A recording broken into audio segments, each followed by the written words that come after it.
Bharatiya Janata party का मैं जिक्र करूं तो उन्होंने तो 2019 से ही कुर्बानी दी है। उस वक्त सिटिंग उन्होंने अपने 5 सांसद हटाकर इस गठबंधन को उस वक्त 2019 में एक मजबूत स्वरूप दिया था और आज उससे ज्यादा मजबूत स्वरूप, उस वक्त जो साथी हम लोग के साथ नहीं थे, आज वो भी हमारे साथ इस गठबंधन में मौजूद है। जमुई, जहां से मैं वर्तमान में सांसद हूं और मेरी वो कर्म भूमि रही है, जमुई हम लोग के पास है और मेरे पिता की पहचान, मेरे पिता की कर्मभूमि, जिस धरती को उन्होंने अपनी मां माना था, हाजीपुर, ये दोनों सीटें एक अलग महत्व मेरे लिए व्यक्तिगत तौर पर मेरे परिवार के लिए रखती हैं। तो भाई मैंने बार बार इस बात को कहा है, परिवार के बड़े वो हैं, उन्हीं को ये फैसला लेना है।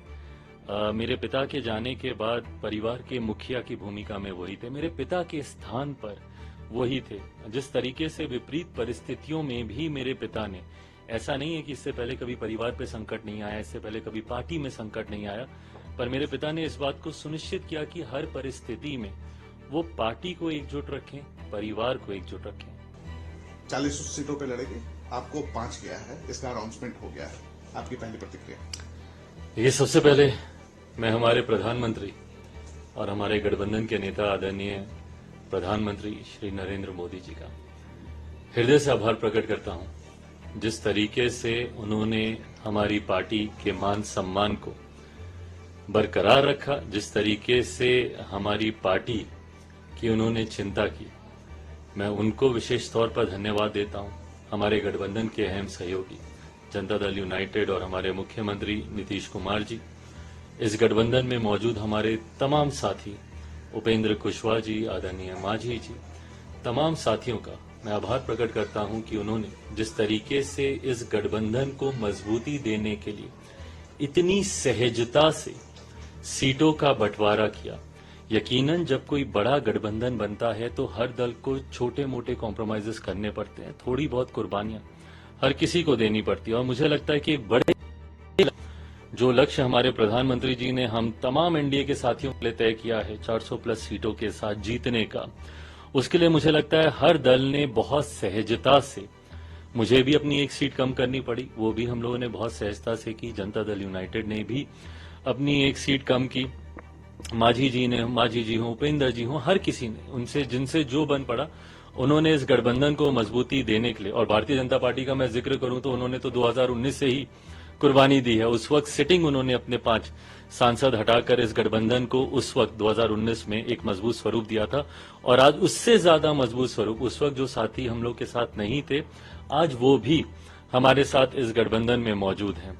और अब इस नए गठबंधन के स्वरूप के साथ हम लोग का विश्वास और ज्यादा पुख्ता होता है कि जो लक्ष्य प्रधानमंत्री जी ने दिया है उसको तो हम पूरा करेंगे ही, पर एक हल्की सी चूक जो 2019 में रह गई थी, एक सीट से जो हम लोग रह गए थे, इस बार 40 की 40 सीटें जीतकर प्रधानमंत्री जी को प्रधानमंत्री पद पर बैठाने के लिए हम सब संकल्पित हैं। क्या अलायंस का धर्म निभाया गया? आप जो चाहते थे वो हुआ, एक सीट चलो आपने छोड़ी क्योंकि 400 का लक्ष्य आपको प्राप्त करना है, लेकिन वो 5 सीटें कौन सी होंगी?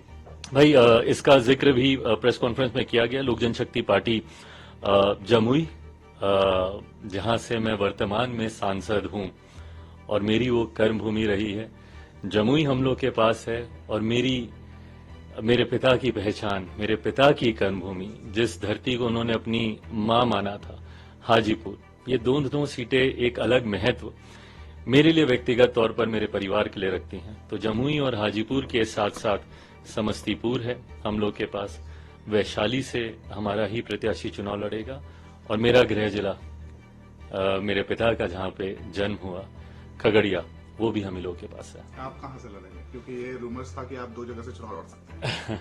नहीं, मुझे लगता है पार्टी अंतिम फैसला इस पर लेगी, पर मुझे नहीं लगता कि 2 जगह से चुनाव लड़ने का मौका मुझे पार्टी देगी, पर इस पे अंतिम फैसला पार्टी ही लेगी। बट पार्टी के द्वारा जो मुझे जानकारी मिल रही है, कहीं ना कहीं हाजीपुर से मैं चुनाव लड़ूंगा। ये 5 सीट्स हैं और जो घर की जो लड़ाई थी वो भी सामने दिखी इस बंटवारे से पहले। अब कैसे आप अपने चचा को मनाएंगे या फिर परिवार में शांति होगी? भाई मैंने बार बार इस बात को कहा है, परिवार के बड़े वो हैं, उन्हीं को ये फैसला लेना है। मेरे पिता के जाने के बाद परिवार के मुखिया की भूमिका में वही थे, मेरे पिता के स्थान पर वो ही थे। जिस तरीके से विपरीत परिस्थितियों में भी मेरे पिता ने, ऐसा नहीं है कि इससे पहले कभी परिवार पे संकट नहीं आया, इससे पहले कभी पार्टी में संकट नहीं आया, पर मेरे पिता ने इस बात को सुनिश्चित किया कि हर परिस्थिति में वो पार्टी को एकजुट रखें, परिवार को एकजुट रखें।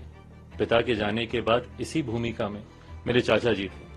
उनको इस जिम्मेदारी को निभाना था कि भले लाख विपरीत परिस्थितियां हों, लाख कठिनाइयां हों, पर उसके बावजूद पार्टी ना टूटने दें, परिवार ना टूटने दें। और वो पार्टी जिसको मेरे पिता ने खून पसीने से बनाया था, उस पार्टी का नाम, सिंबल आज भी फ्रीज है। कहीं ना कहीं इस बात का दुख पापा जहां पे भी होंगे उनको आज भी होता होगा कि जिस सिंबल को उन्होंने चुना था, जिस नाम को उन्होंने चुना था, वो आज भी वो फ्रीज है। इन परिस्थितियों में पार्टी और परिवार नहीं पहुंचता, ये जिम्मेदारी चाचा जी पर थी। पर बहरहाल गंगा में से काफी पानी अब बह चुका है, परिस्थितियां काफी बदल गई हैं। एक बात वो अक्सर कहते हैं, मैं मानता हूं कि हकीकत भी वही है, व्यक्ति नहीं समय बलवान होता है। और आज समय ने अपनी ताकत दिखाई, समय ने न्याय किया और जस्टिस प्रिवेल किया।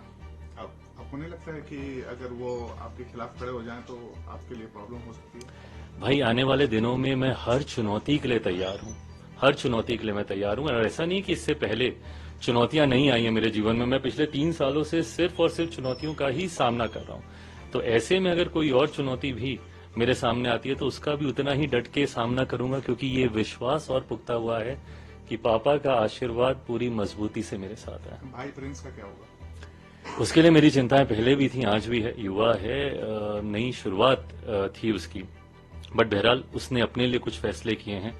मुझे लगता है उन फैसलों के साथ अब उसी को ही जीना है।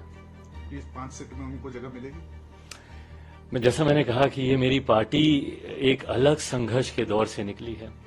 तमाम फैसले पार्टी के वो लोग लेंगे जिन्होंने पार्टी के बुरे दिनों में, पार्टी के कठिन समय में पार्टी के साथ जो दिन रात बिना लड़खड़ाए, बिना डगमगाए, एक अलग ही विश्वास और अलग ही जोश के साथ। आज की तारीख में मुझे वो 5 जुलाई भी याद आती है 2021 की, जब मुझे नहीं पता था पार्टी और परिवार टूटने के बाद कि मैं बिहार की धरती पर कदम रखूंगा तो कोई एक व्यक्ति भी मुझे मिलेगा कि नहीं मिलेगा, क्योंकि मेरा सब कुछ, मेरा पार्टी ऑफिस, मेरा संगठन, मेरे तमाम सांसद सब मुझसे छीन लिए गए थे। तो मुझे नहीं पता था कि कोई एक भी व्यक्ति मुझे मिलेगा कि नहीं मिलेगा वहां पर। वहां से मैंने अपने संघर्ष की शुरुआत की और उसमें जो लोग मेरे साथ जुड़ते गए, आज की तारीख में वो लोग मेरी प्राथमिकता है। सामंजस्य कैसे बिठाएंगे, क्योंकि आपने खुलकर विरोध किया और अभी भी मुखर रहते हैं नीतीश कुमार को लेकर, और दूसरी सबसे बड़ी ज्यादा सीट उनको मिली है, तो जदयू के साथ सामंजस्य आप कैसे बिठाएंगे बिहार में? देखिए, मुझे नहीं लगता कि सामंजस्य बिठाने में तब कोई कठिनाई आती है जब आपके लक्ष्य निर्धारित होते हैं। आज की तारीख में हम लोग बहुत बड़े लक्ष्य की ओर अग्रसर हो रहे हैं। 400 का लक्ष्य है एनडीए को जीतने का, 370 सीटें भारतीय जनता पार्टी ने अपने लिए रखी हैं, जीतनी है। ऐसे में मुझे नहीं लगता कि छोटी मोटी बातों में उलझने का कोई मतलब है। मेरे नेता, मेरे पिता ने हमेशा मुझे ये सिखाया था कि राष्ट्र हित सबसे ऊपर होता है, उसके बाद पार्टी और गठबंधन का हित होता है। और मुझे लगता है आज की तारीख में जो फैसले हम लोग ले रहे हैं वो इन्हीं दोनों हितों को साधने के लिए ले रहे हैं। जहां राष्ट्र हित में ये जरूरी है कि प्रधानमंत्री जी उतनी ही और ज्यादा मजबूती से देश का प्रतिनिधित्व करें, उतना ही जरूरी है कि गठबंधन के भी हितों की हम लोग रक्षा करें। और गठबंधन का हित ये कहता है कि अगर हम लोग आपसी वाद विवाद में अभी उलझे रह गए तो इसका नुकसान गठबंधन को होगा, जिसका लाभ विपक्षी लेंगे या लेते रहे हैं। ऐसे में हम लोग का लक्ष्य निर्धारित है, लक्ष्य क्लियर है।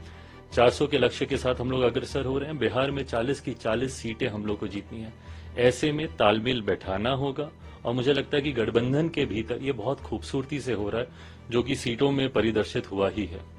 इश्यूज क्या हैं, एजेंडा क्या रहेंगे, और आपको क्यों इतना कॉन्फिडेंट है कि 40 सीट आप जीत कर आ रहे हैं बिहार से? क्योंकि आरजेडी, कांग्रेस और जो इंडिया अलायंस है वो भी अपनी सीटों का अनाउंसमेंट करने वाले हैं, तो इश्यूज क्या होंगे? प्रधानमंत्री जी के द्वारा किए गए पिछले 10 सालों के कार्य ये हमारे विश्वास को बढ़ाते हैं और यही कारण है भाई, अभी तक हम लोगों ने सरकारें देखी हैं जो एंटी इनकम्बेंसी की शिकार होती हैं, बट ये एकमात्र ऐसी सरकार है जो कि प्रो कम्बेंसी पे चलती है। 14 से बड़ी जीत हम लोगों ने 19 में देखी, 19 से बड़ी जीत की ओर हम लोग अग्रसर हो रहे हैं 2024 लोकसभा चुनाव में। तो ऐसे में ये फासला, जब जीत का मार्जिन हम लोग का बड़ा है, उसका कारण प्रधानमंत्री जी के तमाम किए गए वायदे खरा उतरना, और मैं यकीनन, मैं बहुत ईमानदारी से ये भी मानता हूं कि अभी भी कई कार्य अधूरे हैं, बट जनता को इस बात है कि ये मौजूदा प्रधानमंत्री की ही क्षमता है कि उन बाकी के कार्यों को भी पूरा कर दें। आज तक चुनाव को जिस दिशा में हम लोगों ने जाते हुए देखा, तमाम उन मुद्दों को का हल कर दिया गया है प्रधानमंत्री जी के द्वारा। नहीं तो जब जब चुनाव आते थे धारा 370 की बात होती थी, अब नहीं होगी। राम मंदिर की बात होती थी, अब नहीं होगी। विमेन रिजर्वेशन बिल की बात होती थी, अब नहीं होगी। इन तमाम विवादित मुद्दों का हल निकाल दिया गया है। यही कारण है कि प्रधानमंत्री जी के प्रति देश की जनता का विश्वास बढ़ता। आपने बिहार का पूछा, 40 सीटें कैसे? बिहार में भी अब ये विश्वास और पुख्ता हुआ है। एक लंबे समय के बाद बिहार में डबल इंजन की सरकार आई है। ये डबल इंजन की सरकार अलग अलग राज्यों में जहां जहां पे भी बनी है, उस राज्यों को हम लोगों ने बढ़ते हुए देखा है। उत्तर प्रदेश बगल का ही राज्य है, उससे खूबसूरत कोई और उदाहरण हो नहीं सकता। ऐसे में अब जब बिहार में डबल इंजन की सरकार है, तो बिहार की जनता का विश्वास और पुख्ता हुआ है हमारी सरकार, हमारे गठबंधन के प्रति, जो हम लोग को 40 की 40 सीटें जिताएगा।